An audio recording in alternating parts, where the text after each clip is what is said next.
All right, coders, welcome back. Today we're going to be talking about using user input with mathematics. Basically, being able to do math functions with users entering the numbers in.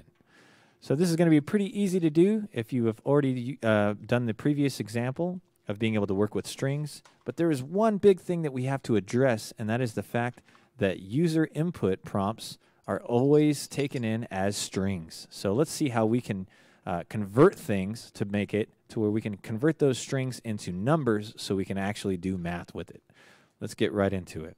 So first, let's take a look at our Replit page here. I'm going to show you 3 different types of functions that are all going to be very useful for being able to figure out how variables work and what type of data type they are currently taking up.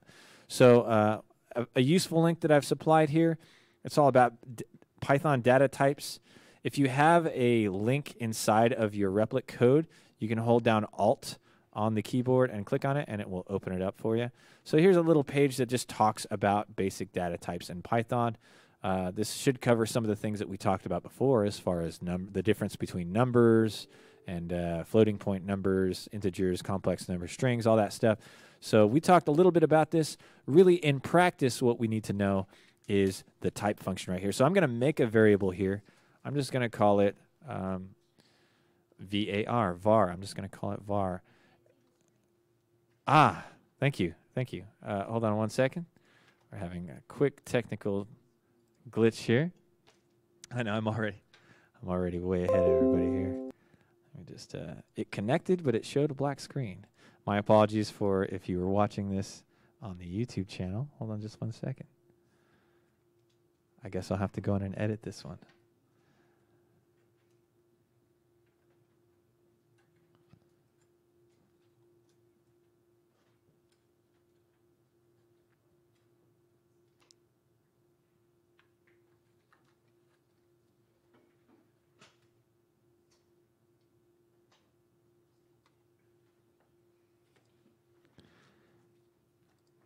All right. On second thought, I'm just going to start this over. All right. Welcome back, coders.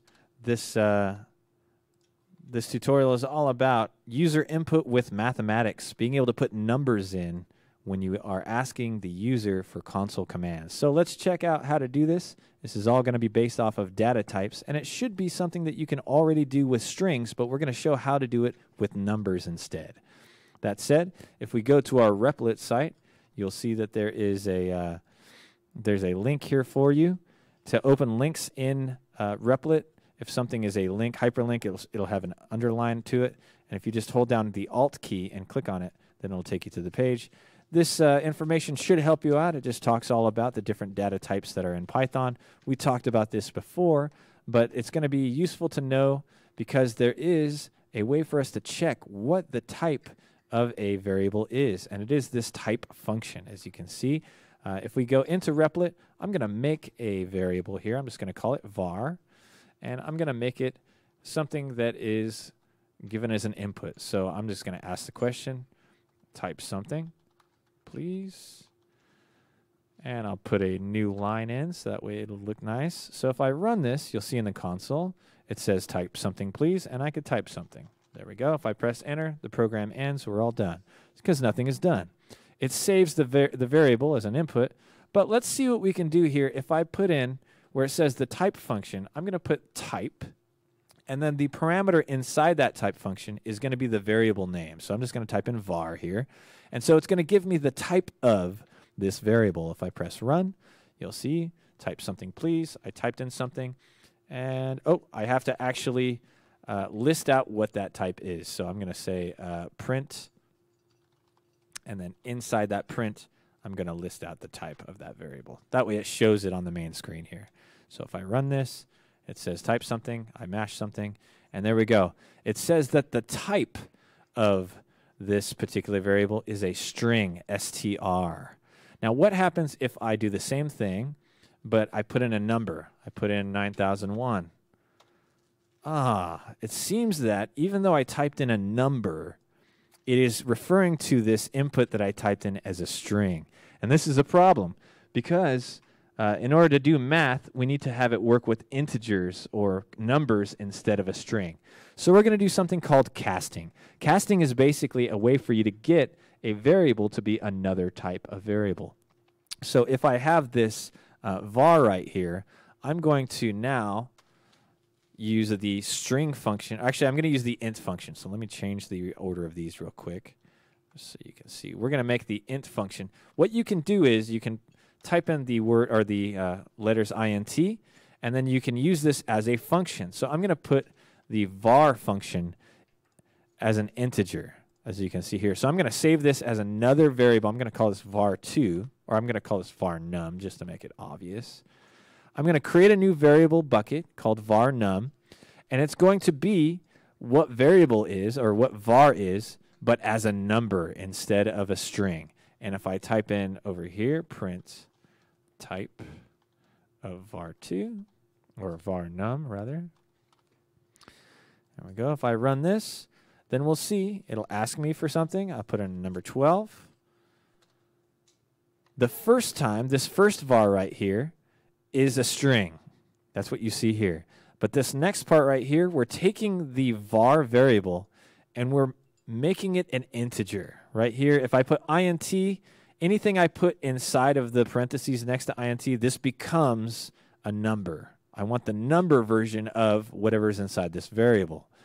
From here, it is saving that variable into the bucket or the container known as varnum, and right here I'm printing it out. So you can see that it does change it.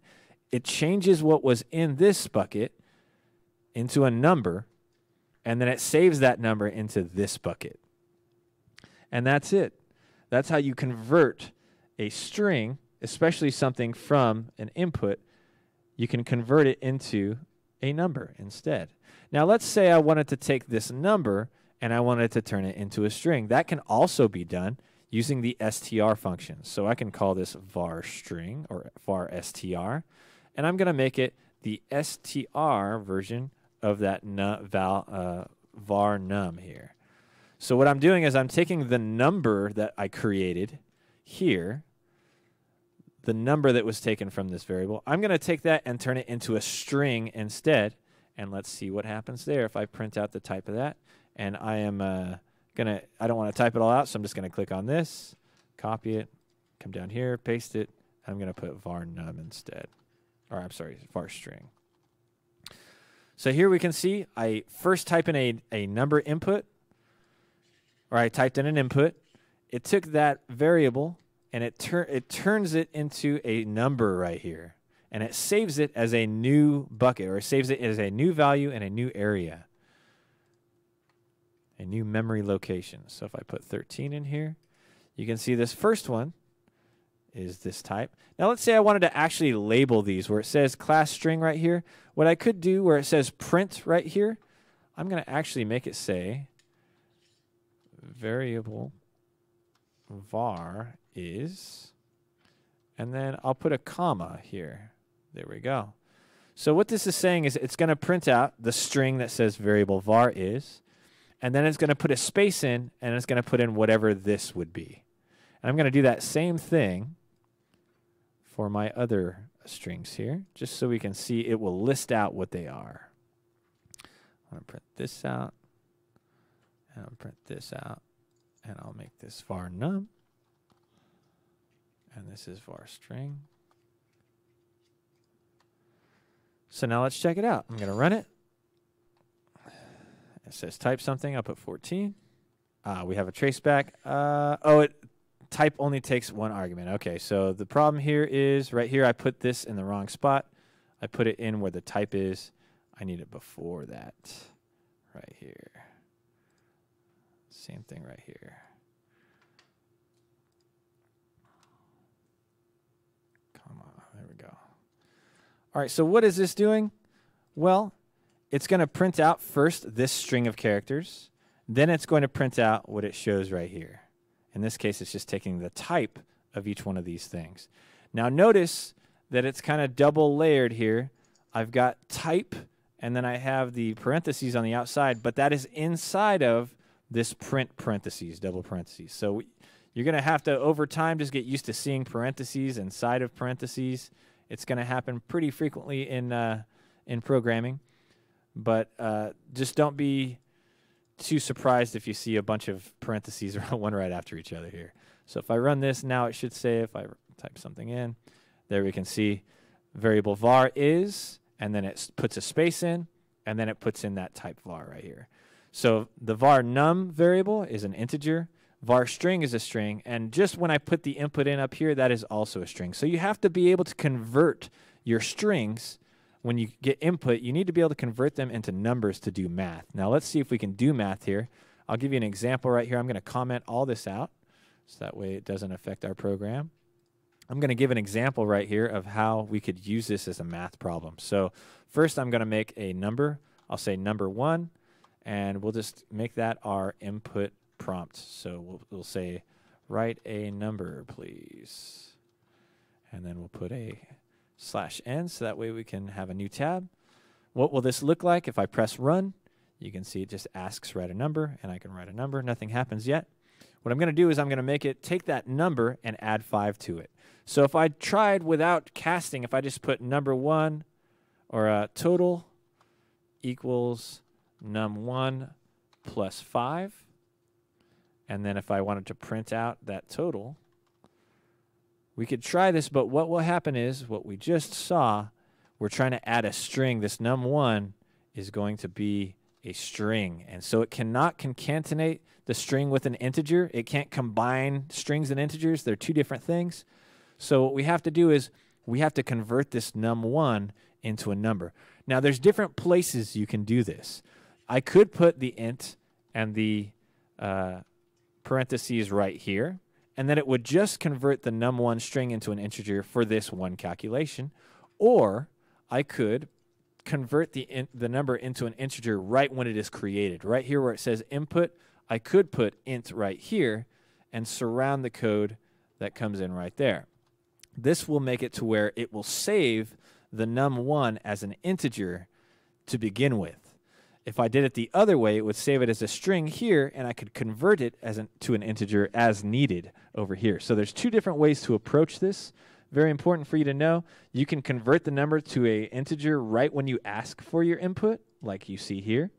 Or I could take the input and save it as a string and convert it at a later point to a number if I decide to do that. So you have two different ways to do this. If I use this method right here, then it will stay a number forever. So because I have my variable named num1, I might as well just save it as an integer to begin with. So if I put 5 in here, now when I press enter, you'll see that it adds 5 to that variable, and it printed out the total, which is 10 in this case. And I could do this as many times as I want. I could write a new number. Let's try 9001. And then you can see it adds 5 to that number and displays it. So now we have the ability to do math. I could make this, instead of making it add by 5, I can make it multiply by 5, then subtract by 6, 65, something like that. And as I run, it will do that exact math sequence. As you can see, it will do exactly that math calculation no matter what you put in over here. So this is how you can do math with input. The one key thing to take away is that your input is going to save your variable. The input that comes through this is going to be a string. So you have to change it into an integer in order to do math with it. If you try to do an input prompt and it works with numbers, chances are it will give you an error unless you convert it into the method that you want. Yes. Okay, so to divide, to do multiplication, you use the star right here. To divide, it's simply the slash right here. So if I take number 1 and then put slash by 5, then this should be a division. So write a number, I'll say 5, and there you can see it divided it, and it put 1. Now you'll notice it put 1.0. When it divides, whenever there's an application of that divides, it will typically divide and turn that into a floating point number or a decimal number, which, as you remember, will take up more space because it has to store more data. But that's all you should need for our next 2 assignments. You're going to be able to save multiple variables this way. You could have it save multiple numbers with different inputs, and then you can have those numbers interact with each other. So if I took this same idea right here, I took number 1 equals write a number, please. If I take this same thing, but I make it number 2 instead, and I'll write another number. What I could do is I could take the total and make it number 1 plus number 2, and that will add them together. So let's check a look at this. I have num1 and num2 that are both being saved as different prompts. They're being converted into numbers, and then I'm taking those two numbers, adding them together, saving that as the total. This is a bucket in my memory called total, and I'm going to be showing that value that is placed in the total bucket. So if I put 5 and I put 8, it'll take those two and add them together. There you go. So now you know how to do mathematic functions inside of Replit using input prompts. That's the main thing. We're learning how to take numbers from user input. And to do that, we have to cast it using the int function, the int function here. All right, I hope you have fun with this project, and I will hopefully talk to you again soon.